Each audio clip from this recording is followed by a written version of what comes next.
Perhatikan. Wa ilaihin nusyur, dan aku berjanji untuk cari bekal lebih baik di hari ini sebagai persiapan kembali kepadamu. Balik ditanya, persiapannya apa? Ayat tadilah yang kita keluarkan sebagai kurikulum. Supaya minta persetujuan dari Allah agar dimudahkan, dilancarkan, kalau kerja karirnya naik, kalau mengawali dibimbing supaya tidak berbuat maksiat, tak perlu nyogok, menyingkirkan, menyungkurkan orang lain, tak perlu berbuat dan merendahkan orang lain. Kemudian kalau punya masalah diselesaikan, kalau diganggu ditolong oleh Allah. Maka sejak bangun itu dicontohkan oleh Nabi.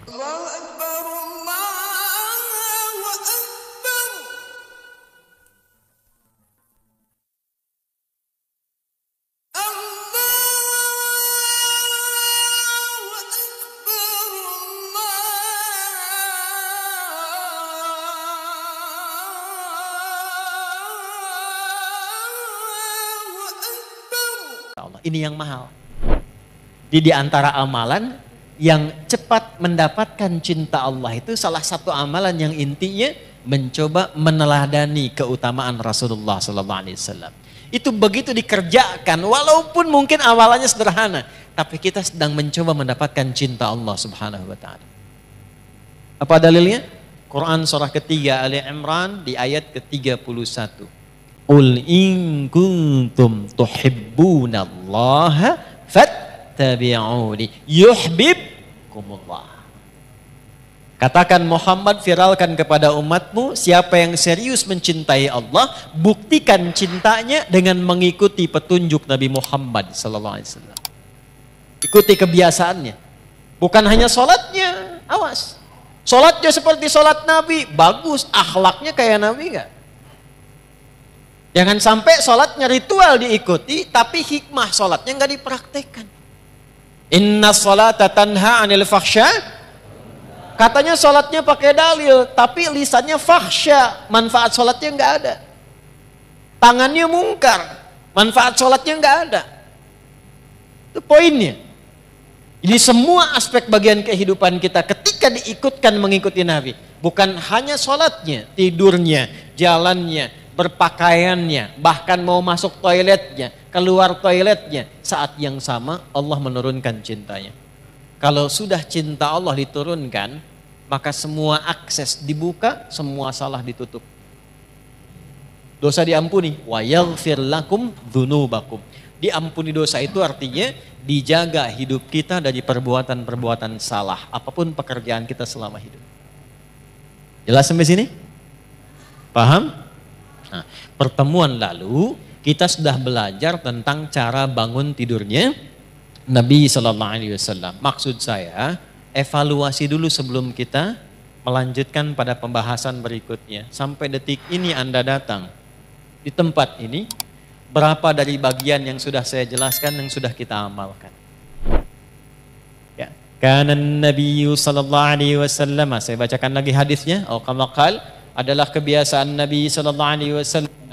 Idza staiqadha min naumihi, kalau beliau bangun dari tidurnya, fajalasa, maka beliau duduk terlebih dahulu.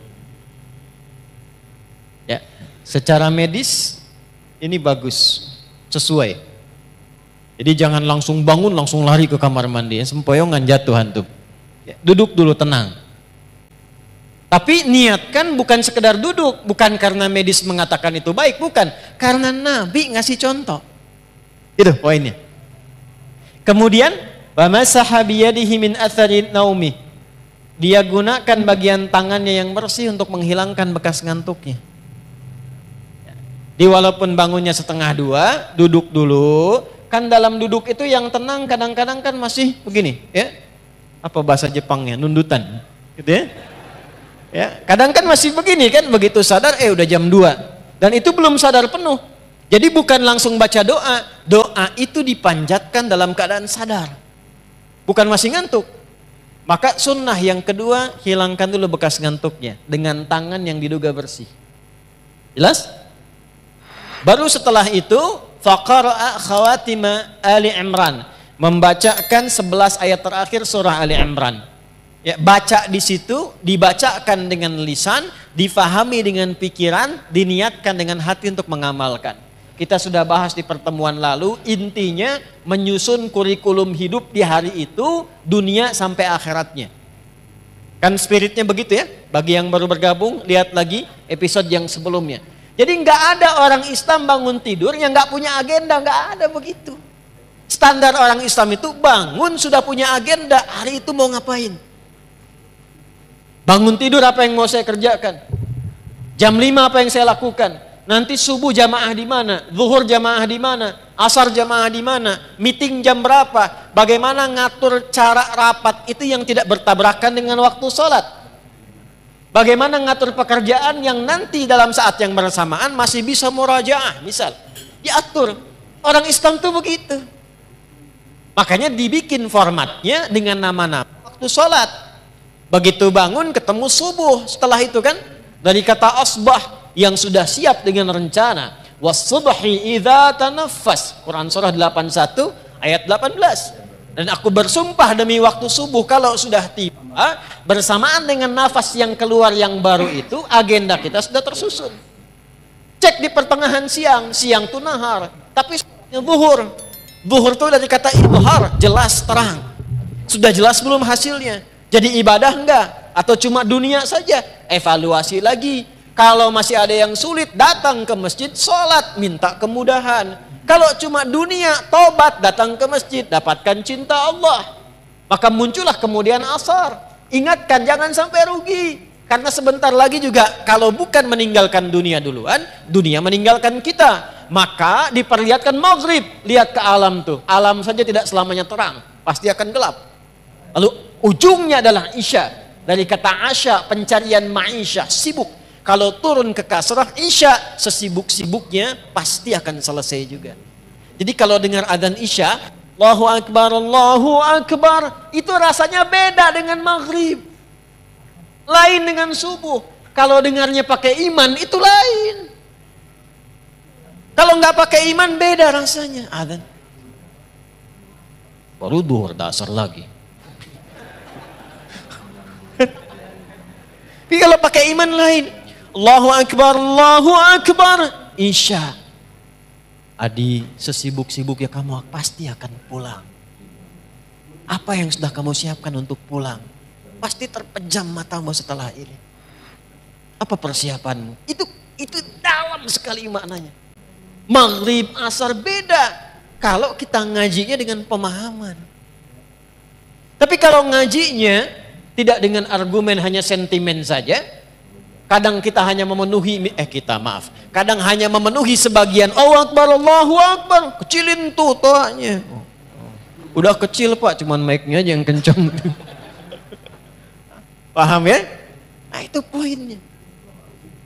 Jadi apa yang kita bahas di pertemuan lalu seharusnya sampai sekarang diwujudkan oleh kita. Tidak ada kita bangun dari tidur kecuali kita punya program yang terukur. Sampai pulang. Innaka la tukhliful mi'ad, sampai pastajab, sampai istiqomah di ayat ke-200-nya. Turunkan, kan pernah saya sampaikan. Kalau mau bikin kurikulum, turunkan dulu surganya. Maksud surga itu ayat-ayat surga yang berbicara tentang tujuan kita. Nih contoh, surga kan ada 8 tingkatannya. Dari 8 itu, antum mau masuk dari yang mana? Dulu sahabat begitu. Nanti baru jadi profesi. Contoh begini nih, yang pengen masuk surga Firdaus misalnya angkat tangan. Angkat aja nggak apa-apa ya, namanya berharap kan. Dah, bagus. Dah, ngangkatnya begini aja, nggak usah begini, nggak usah. Gini. Dah, awas jangan bawa-bawa politik ke sini, kita lagi ngaji, ya. Keluar. Nggak boleh, gini. Dah, yang pengen masuk surga Aden siapa? Baik, pertanyaan saya bukan itu. Tahu nggak kurikulumnya apa? Tuh. Pengen masuk surga Firdaus, amalannya apa? Sifatnya apa? Nah caranya begini, sahabat tuh diajarin Nabi begini. Kamu pengen ke Firdaus, turunkanlah karakteristik surga Firdaus, amalannya apa? Nanti turunkan ke bumi, profesi apapun jangan tinggalkan amalan itu. Contoh. Ada orang yang disifati oleh Allah di surah Al-Mu'minun, surah 23. ayat 9 sampai 11-nya itu dengan para penghuni surga Firdaus yang sedang berpetualang di bumi. Ada ciri-cirinya. Ulaika humul warithun alladzina yarithuna al-firdausa hum fiha khalidun. Tahukah kalian, mereka itu ada orang-orang yang calon penghuni surga Firdaus yang sedang berpetualang di bumi dan mereka akan kekal saat pulang tinggal di surga Firdaus. Siapa mereka itu? Urutkan dari ayat 1 sampai ke ayat tadi. Qad aflahal mu'minun alladzina hum fi salatihim khashi'un. Urutkan walladzina hum 'anil lagwi mu'ridun walladzina hum lizzakati.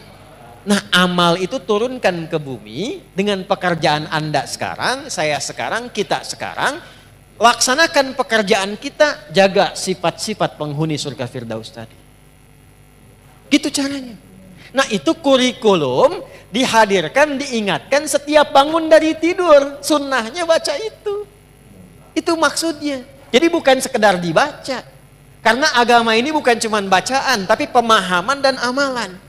Al-iman wal amal, al-qiraah wat tilawah. Qiraah itu baca, tilawah itu paham. Orang yang baca qori. Ya, makanya ketika qori baca, cuman baca. Untuk memahamkan di samping ada yang terjemahan. Ya, yang terjemahan itu namanya siapa? Sari tilawah. Karena yang pertama kali menerjemahkan Busari, Sari tilawah. Kalau Pak Sabil, Sabil tilawah mungkin ya. Arabnya itu tilawah saja, tidak pakai sari. Tilawah maksudnya baca, pahami, amalkan. Cuma mungkin di kita yang pertama kali menerjemahkan namanya Busari, maka disebut sari tilawah. Itu maksudnya. Dah, sekarang sudah selesai. Urutannya begini. Urutannya sudah bangun, sadar, siap kurikulum, baru berdoa. Alhamdulillahilladzi ahyana ba'dama amatana wa ilaihin. Perhatikan korelasi kurikulum tadi dengan doa yang kita bacakan. Dikhawatirkan baca itu bagus tapi nggak tahu artinya. Padahal itu komitmen. Terima kasih ya Allah yang telah memberikan saya kesempatan untuk menjalani hidup hari ini. Mungkin saja Engkau wafatkan aku dalam tidur bila sesuai ajal. Terima kasih Engkau berikan aku kesempatan lagi beraktivitas. Perhatikan. Wa ilaihin nusyur, dan aku berjanji untuk cari bekal lebih baik di hari ini sebagai persiapan kembali kepadamu. Balik ditanya persiapannya apa? Ayat tadilah yang kita keluarkan sebagai kurikulum. Supaya minta persetujuan dari Allah agar dimudahkan, dilancarkan, kalau kerja karirnya naik, kalau mengawali dibimbing supaya tidak berbuat maksiat, tak perlu nyogok, menyingkirkan, menyungkurkan orang lain, tak perlu berbuat dan merendahkan orang lain. Kemudian kalau punya masalah diselesaikan, kalau diganggu ditolong oleh Allah. Maka sejak bangun itu dicontohkan oleh Nabi. Kalau sudah punya rencana, sudah berdoa, kerjakan amalan ini. Apakah amalan itu? Kita teruskan hadisnya. Halo? Thumma dhahaba ila shinnin mu'allaqah. Kemudian Nabi memberikan contoh pergi ke tempat tertutup fatawadda, lalu berwudu. Wudu sudah pernah saya contohkan di fikih sholat dulu ya. Tidak perlu diulang lagi di sini sehingga nanti teman-teman yang baru bergabung lihat episode sebelumnya. Ada tambahan yang suami istri sudah bergaul kemudian mandi terlebih dahulu. Dan saya sudah bikin video khusus tentang mandi janabah. Ya, bahkan saya praktekkan masih pakai baju tuh bersih dengan air itu ya. Silakan dicek, itu sudah saya tunjukkan. Sekarang amalan apa setelah wudhu itu yang saat kita mengamalkannya dibawalah kurikulum tadi, dimintakan kepada Allah kemudahan dan segalanya. Yang hebat saat itu dikerjakan langsung Allah jamin 4 hal yang tidak diberikan kepada orang bahkan muslim, bahkan orang beriman, mengerjakan sholat 5 kali dalam sehari, menunaikan zakat, mengerjakan umrah, melakukan haji, rajin puasa, tapi tidak mengerjakan amalan ini, tidak mendapatkan 4 keutamaan ini. 4 keutamaan itulah didapatkan di Quran dulu, dalilnya pakai Quran dulu. Quran surah ke-17 Al-Isra di ayat 79 sampai dengan ayat 80-nya. Saya bacakan cepat. Wa minal laili fatahajjad bi nafilatal laka. 1. Asa an yab'athaka rabbuka maqaman mahmuda. 2. Wa qur rabbi adkhilni mudkhala sidq. 3. Wa akhrijni mukhraja sidq. 4. Waj'alni min ladunka sultanan nasira. Lihat kaitannya dengan kurikulum tadi. Saya agak cepat nguraikannya begini ya. Sebentar. Waktu kita terbatas, tolong fokus dengan baik ya. Belakang kelihatan ini? Ah ya, kelihatan. Belum saya tulis udah kelihatan. Imannya kuat banget belakang tuh. Ini saya urutkan ya, diagramnya begini. Bangun. Bangun tidur. Siapa yang bilang tadi itu? Mau tidur, tidur lagi. Mau tidur doa, kan sudah Nabi nih. Bangun tidur, ya, duduk, hilangkan bekas ngantuk,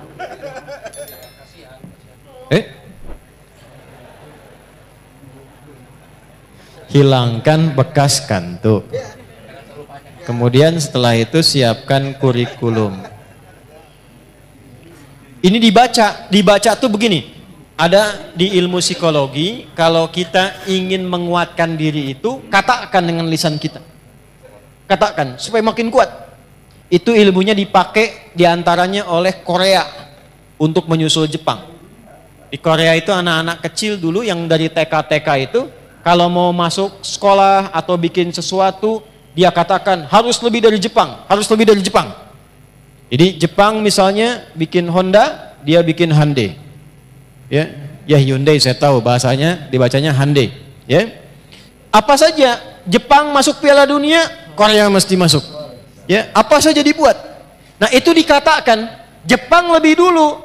Masih ingat gak waktu dulu 97 tuh ada acara namanya Benteng Takeshi, ya kan? Begitu mau nembak, katakan, kamu bisa, kamu bisa, kamu bisa, benar kan? Iya kan? Semusim dengan Dragon Ball itu kan? Ya, Susuke Watanabe dulu yang nulis Dragon Ball itu. Kenapa jadi ke situ ya? Nah ini, bacakan, katakan Quran surah 3 ayat 190 sampai 200. Tapi saat dibaca itu kita sudah siapkan pekerjaan kita kan beda-beda. Tapi sifatnya sudah diturunkan. Setelah itu baru doa. Alhamdulillahilladzi ahyana ba'dama amatana wa ilaihin. Nah, setelah berdoa dan mengatakan wa ilaihin nusyur, barulah adabnya dicontohkan oleh Nabi. Bawa kurikulum ini, bersihkan diri dulu, wudu dengan baik, tunaikanlah kemudian amalan yang disebut dengan tahajud.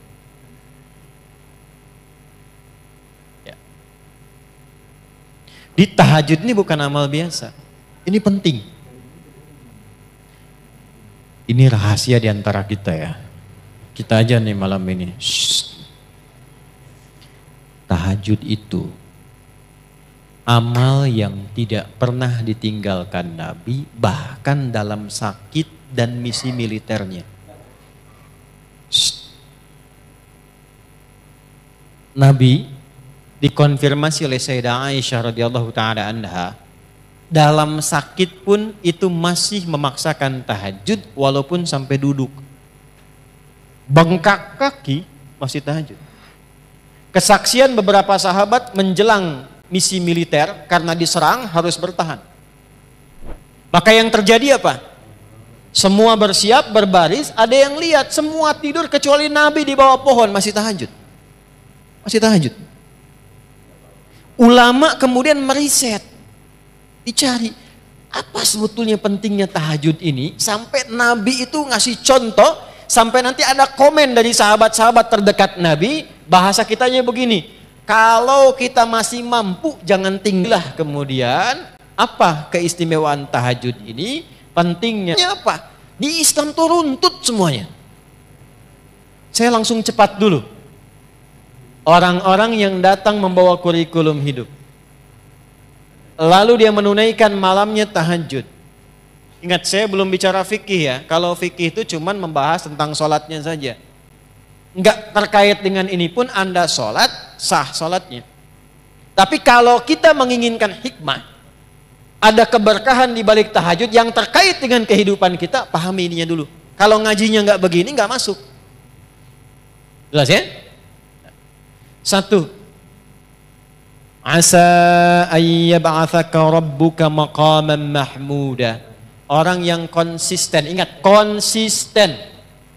Ya, bukan malam ini tahajud, besok tidak.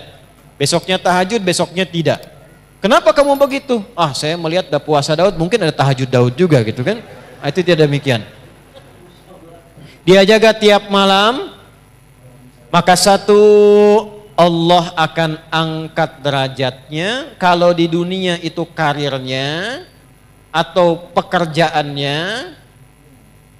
kalau di akhirat itu tingkatan surganya. Maqaman mahmuda, di tempat terbaik yang orang pun semua memahami dia memang layak. Contoh, karir. Ada orang pengen dapat jabatan nyogok? Ada yang menyuap? Ada enggak orang sudah dapat jabatan tapi orang lain nyoal? Dia enggak layak di situ, ada? Amalan ini membimbing pelakunya, apapun pekerjaannya, diangkat oleh Allah ke tempat tertinggi dan orang semua paham, pantas memang dia ada di situ. 1. Jelas? Dan 2, ini yang menarik. Wa qur rabbi adkhilni mudkhala sidqin. Perintah dari Allah, katakan, Rabbi adkhilni mudkhala sidqin. Ya Allah, bimbing hamba mengawali aktivitas ini dalam bimbinganmu dengan cara yang terbaik. Orang yang rajin tahajud, pekerjaannya dibimbing Allah. Insya Allah. Ya. Ada orang skripsi dibimbing dosen pinter banget. Rumah tangga dibimbing. Seakan-akan gak punya masalah. Begitu ada masalah, di tiap masalah. Bukan gak punya masalah. Kadang-kadang masalahnya banyak, sama. Antum jangan kira seorang kiai, ustadz kayak saya nggak punya masalah. Banyak masalah. Apa nggak banyak tuh? Ya. Kalau kita tidak mendekat kepada Allah, tidak bangun komunikasi, tidak tersambung, nggak mudah. Nggak mudah. Jadi kiai itu nggak mudah. Nggak bisa pensiun. Ya. Nggak boleh menyembunyikan ilmu. Ngajar nggak boleh cari dunia. Nggak boleh saya mikirin amplop. Doa-doa besar nih, kalau tebal itu sahih. Kalau tipis, dhaif. Tipis tapi banyak, sahih li ghairihi. Enggak ada. Enggak boleh bicara tarif, enggak boleh minta-minta begitu, ikhlas kalau mengajar. Jangan menyembunyikan. Yang paling repot tuh begini, kalau disampaikan ente ngamalkan. Jadi kalau saya misalnya sekarang pandai nasihati, tidak mengamalkan, itu dicela oleh Allah. Afala ta'qilun, otak kamu di mana kata Allah. Dan nggak bisa pensiun. Itu kalau nggak bangun komunikasi, tersambung dengan Allah dengan cara yang baik, tidak mudah. Yang keempat, waj'alli min ladunka sultanan nasira. Dilindungi oleh Allah. Allah langsung yang lindungi. Bisnis, jangan dikira teman-teman itu berjalan begitu saja. Ada persaingan. Kadang-kadang Anda yang pasang tender begitu dapat, orang lain yang ngambil. Ada begitu? Ada. Al-Baqarah 155 isyaratnya. Ada yang tiba-tiba dijegal, ada yang tiba-tiba begini begitu. Ini dekati amalannya. Jadi begitu kita menunaikan tahajud, bukan persoalan detilkan sekarang, bukan. Kurikulum kita apa nih kegiatannya? Antum pekerjaan apa? Di kebun, di sawah, bertani, berkantor, jualan, dagang, ini kan kurikulumnya. Susun sampai akhirat, tunaikan tahajud, minta sama Allah dalam sujud. Karena itu di Al-Insan ayat ke-26, Dikonfirmasi di ujungnya, wasabbihu lailan tawila. Sujud, tasbih, minta yang panjang supaya kurikulum yang disusun ini dimudahkan oleh Allah dengan 4 sifat ini. Kalau belum sanggup bangun, ya Allah, itu disindir lagi di Quran surah 73 itu. Ya ayyuhal muzammil, duhai yang sedang enak pakai selimut. Qumil laila illa qalila. Kamu pengen lancar, pengen senang, pengen mudah, pengen bahagia, tapi kamu jauh dariku. Aku aja dibegitukan. Tuh. Nisfahu awi qusbinhu qalila.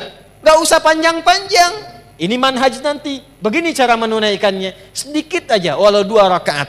Walau witirnya 1 rakaat. Tunaikan dengan ikhlas. Bacakan surat Al-Ikhlas kalau terasa panjang. Coba lihat.